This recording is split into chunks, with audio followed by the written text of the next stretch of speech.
Jangan pernah bermimpi untuk sukses. Mimpi aja nggak boleh kalau kamu nggak ulet atau nggak rajin. Lalu tips sukses berikutnya, sedekah. Ya, ini janji Allah. Allah semuanya bisa lakukan kecuali satu hal, ingkar.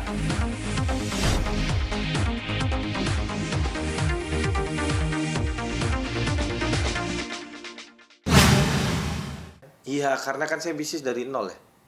Bener-bener nggak ada kan, dari nol. Tapi kenapa semuanya jadi hadir? Berarti kan janji Allah itu udah benar, gitu. Dari kita kan dari dilahirin kan nggak punya apa-apa. Saya juga dewasa nggak punya apa-apa. Tapi ketika saya melakukan hal ini sesuai yang diperintahkan Allah dan sesuai sunnah Rasulullah, terbukti saya jadi memiliki sesuatu yang dari nggak punya apa-apa gitu. Nah, saya berharap nanti akan muncul bibit putra Siregar lainnya. Itu harapan saya. Karena saat ini cukup sulit mencetak entrepreneur. Ya, kita tahu sendiri, sekarang banyak pemuda-pemuda atau generasi kita yang sekarang sudah sangat pesimis. Ya, pesimis sekali mereka bisa jadi pengusaha, pesimis karena memang banyak hal-hal yang harus dihadapi dan dipersiapkan untuk sukses karena nggak mudah. Nah, aku juga pernah sempat down definisi tentang ria.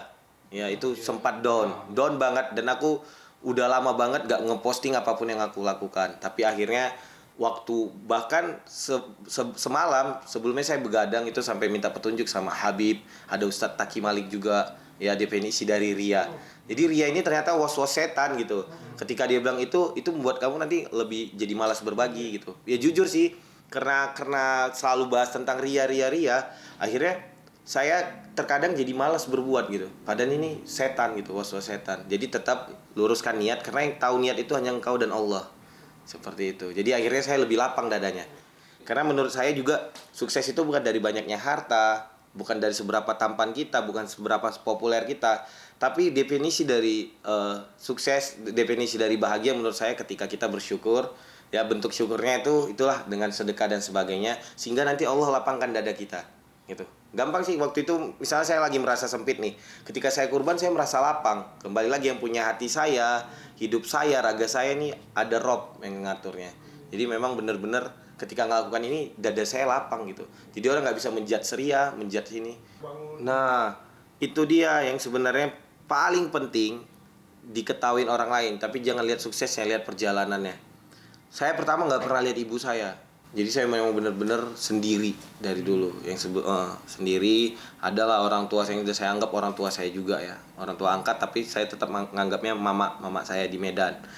Nah, saya kenapa di Instagram juga saya buat titik terendah, karena saya benar-benar pernah ngalami kesulitan yang paling sulit, yang mungkin orang lain belum pernah ngerasakannya. Jadi terkadang kalau saya lihat pengamen, lihat tukang parkir, ya tukang cuci motor, itu hal biasa bagi saya. Karena saya pernah lebih sulit dari itu. Lebih sulit, bahkan saya nggak tahu kalau saya lapar ngadu kemana dulu. Saya sering banget menahan rasa lapar.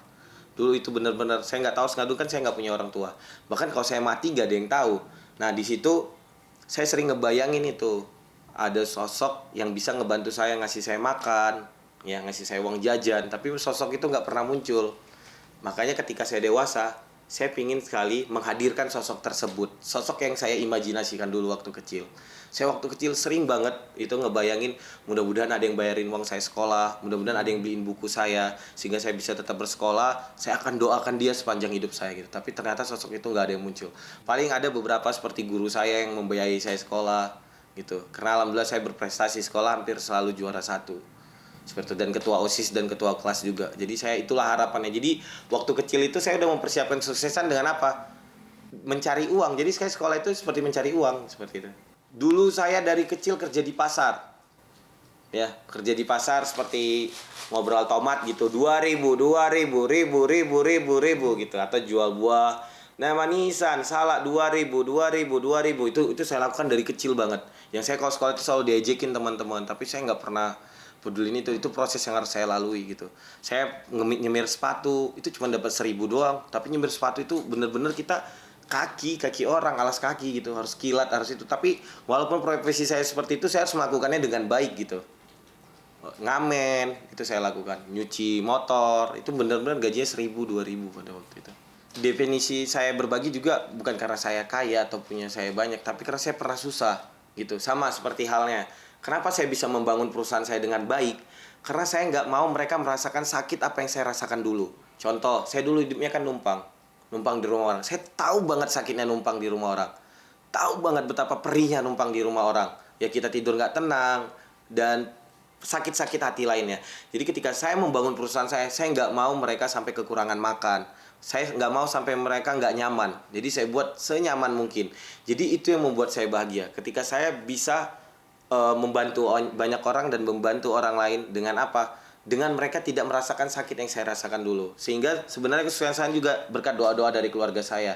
Ya di mana mereka ada untuk biaya adiknya sekolah, ya ada tulang punggung keluarganya, ada untuk orang tuanya yang sakit, bermacam-macam. Karena di perusahaan saya nggak pernah nerima pekerja yang dia karena tamatan sarjana, nggak pernah.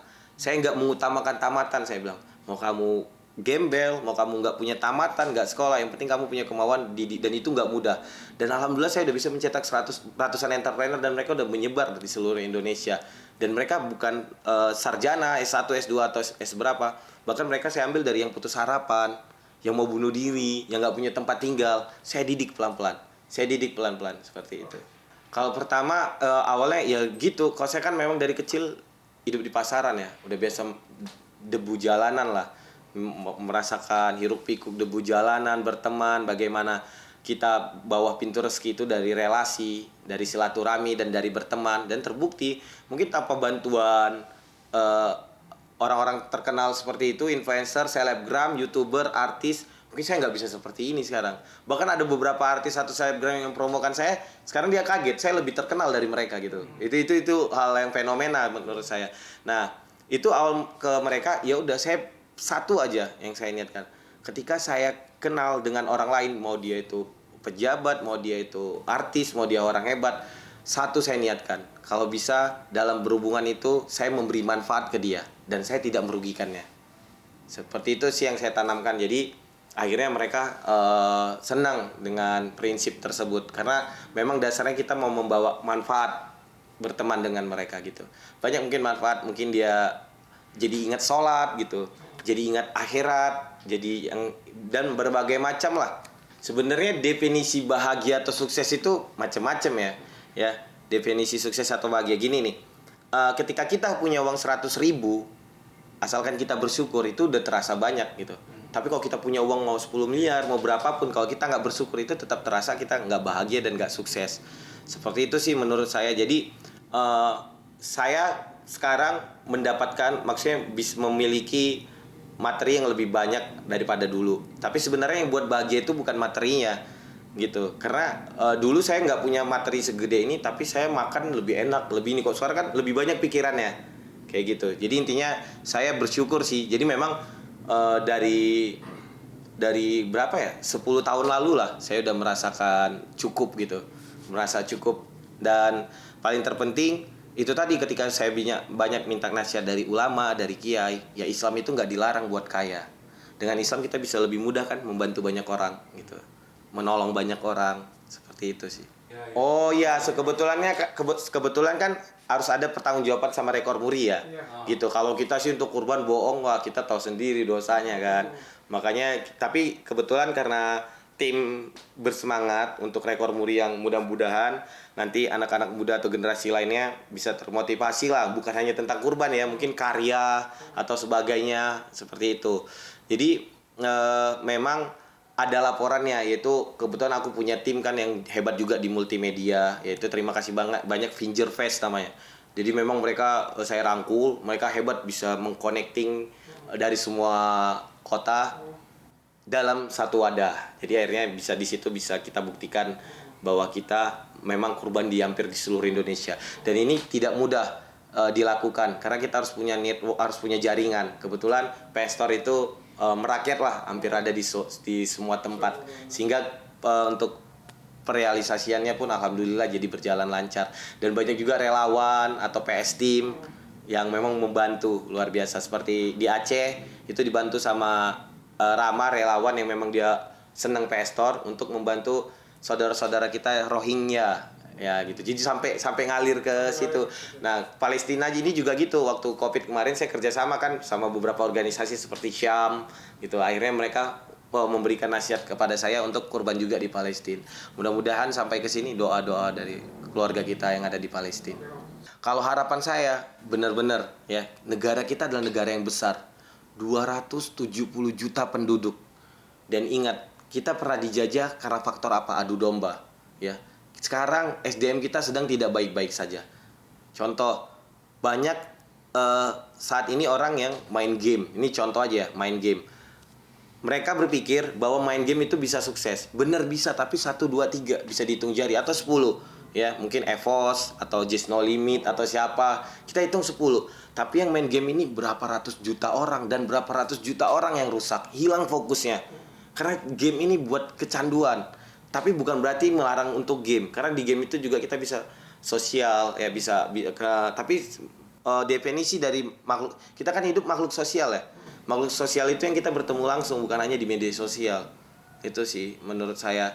Jadi sudah sangat berubah sekali dunia saat ini. Dan SDM kita sangat buruk. Contoh, banyak sekali sekarang yang teriak, mana pekerjaan, mana lapangan pekerjaan, mana lowongan pekerjaan. Tapi di kacamata lain, banyak juga bos-bos atau direktur perusahaan yang teriak, mana SDM yang kita butuhkan.